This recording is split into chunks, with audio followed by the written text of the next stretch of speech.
ಇನ್ನು 5 ಗ್ಯಾರಂಟಿ ಯೋಜನೆಗಳಿಂದ ಬಡ ಜನರಿಗೆ ಅನುಕೂಲ ಆಗಿದೆ. ಹೀಗಾಗಿ ಯಾವುದೇ ಗ್ಯಾರಂಟಿ ನಿಲ್ಲಿಸೋದಿಲ್ಲ ಅಂತ ಹೇಳಿ ಕಲಬುರಗಿಯಲ್ಲಿ ಶಾಸಕ ಅಜಯ್ ಸಿಂಗ್ ಹೇಳಿಕೆ ನೀಡಿದ್ದಾರೆ.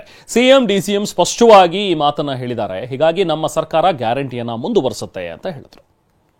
ಇಲ್ಲ, ಗ್ಯಾರಂಟಿ ಸ್ಕೀಮು ನಾವು ಅಧಿಕಾರಕ್ಕೆ ಬರೋಕ್ಕಿಂತ ಮೊದಲು ನಾವೇನು ಹೇಳಿದ್ದೀವಿ ಅದೇ ಒಂದು ರೀತಿಯಿಂದ ನಾವು ಭದ್ರಾಗಿದ್ದೀವಿ. ಮಾನ್ಯ ಮುಖ್ಯಮಂತ್ರಿಯವರು ಕೂಡ ಹೇಳಿದ್ದಾರೆ, ನಾವು ಜನರಿಗೆ ಮುಟ್ಟತಕ್ಕಂಥ ಈ ಒಂದು ಕೆಲಸ ಕಾರ್ಯ ಏನಾಗಿದೆ ಗ್ಯಾರಂಟಿಗಳು, ಇದು ನೇರವಾಗಿ ಒಂದು 52,000 ಕೋಟಿ ಪ್ರತಿ ವರ್ಷ ನಾವು ಏನು ಮಾಡ್ತಾಯಿದ್ದೀವಿ, ನೇರವಾಗಿ ಜನರಿಗೆ ಮುಟ್ತಕ್ಕಂಥ ಕೆಲಸ ಮಾಡ್ತಾಯಿದ್ದೀವಿ.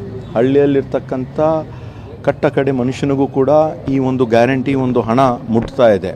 ಅದು ಒಂದು ಪ್ರಯತ್ನ ಮಾಡ್ತಾಯಿದ್ದೆ. ಬಹುಶಃ ಅದ್ರ ಬಗ್ಗೆ ಮಾನ್ಯ ಮುಖ್ಯಮಂತ್ರಿಯವರು ಹೇಳಿದ್ದಾರೆ, ಏನೂ ಬದಲಾವಣೆ ಇರಲ್ಲ. ನಮ್ಮ ವಿರೋಧ ಪಕ್ಷದವ್ರಿಗೆ ನಮ್ಮ ಬಗ್ಗೆ ಹೇಳೋಕ್ಕೆ ಏನೂ ಅವಕಾಶ ಇಲ್ಲ ಅಂತ ಏನಾದರೂ ಹೊಸ ಒಂದು ತೊಗೊಂಡು ಬರ್ತಾರೆ. ಆದರೆ ನಾವು ಜನರ ಒಂದು ಅಭಿವೃದ್ಧಿಗಾಗಿ ಜನರಿಗೋಸ್ಕರ ಈ ಒಂದು ಸರ್ಕಾರ ಇದೆ. ಅದೇ ಒಂದು ರೀತಿಯಿಂದ ನಾವು ಕೆಲಸ ಮಾಡ್ತಾ ಇರ್ತೀವಿ.